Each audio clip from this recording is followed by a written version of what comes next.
They say money reveals who people really are, but nobody warned me that survival would come with lawyers, insurance claims, custody battles, and a body count. I never imagined that the most important financial decision of my life would be made beside a hospital bed, while machines kept my wife alive. But that's exactly where it began. Let me take you back. The marriage that looked stable on paper. My husband, let's call him Daniel, married his wife Melissa long before I ever entered the picture. When this story begins, they had been together nearly 8 years. On the surface, their marriage looked financially stable. 2 incomes, a suburban home under mortgage, 2 biological kids together, plus 2 kids from Melissa's previous relationship. A co-parenting agreement with her ex that mostly worked. From the outside, this was a blended family that made it. But behind closed doors, their entire financial future was hanging by a thread because of one unstoppable liability: Melissa's driving. The insurance red flags no one took seriously.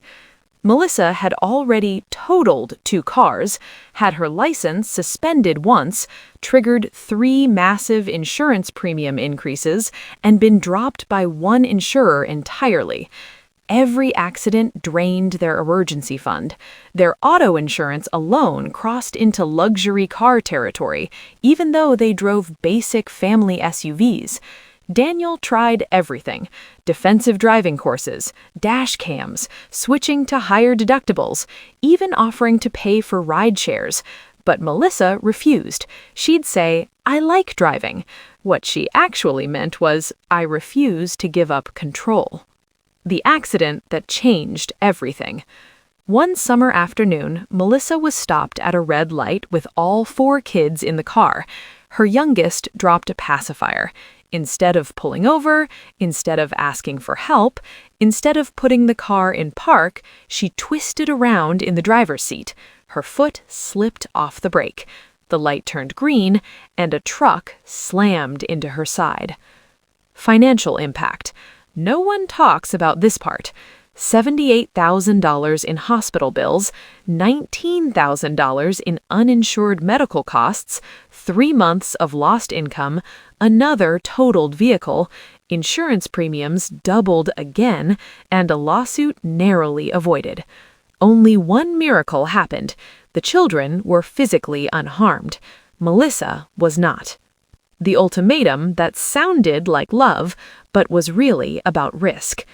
After months of rehab, Daniel finally said what every financial advisor, insurer, and custody lawyer would have said years earlier. "If you ever drive recklessly with our children again, I will file for divorce and demand custody. I will legally bar you from transporting them." Melissa cried, "You're treating me like I'm stupid."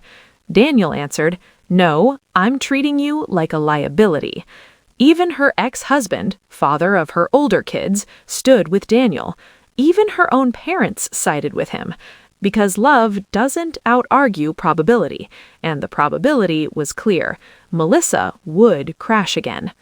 The ICU divorce decision. 2 months later, it happened.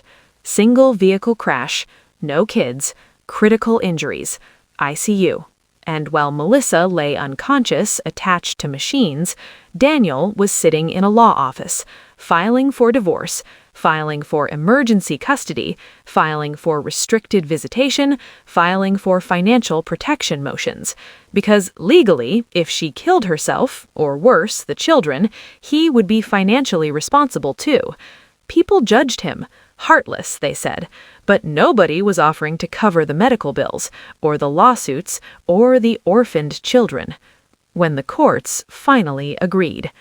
The divorce dragged on for over a year. By the end, Daniel got full physical custody. Melissa was legally banned from driving their children. Joint assets were split. Medical debt followed her.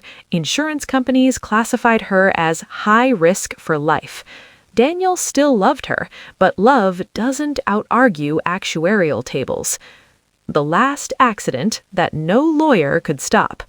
Melissa eventually got a dog. Her insurer forced her to install a dash cam. One day, the dog gagged in the back seat. Melissa turned around, her car drifted across the center line, and a semi-truck erased the rest of her future in less than a second. Death doesn't erase debt. Her kids lost their mother, her parents lost their daughter, and Daniel, well, he lost someone he once planned retirement with. Life insurance barely covered funeral costs. The lawsuits closed, and the guilt, well, that one never closed. If you knew someone you loved was financially and physically endangering your children, would you wait for disaster or become the villain early to prevent it? Comment below. And if this story shook you even a little, subscribe to Sly Truths right now, because the next truth might save your future.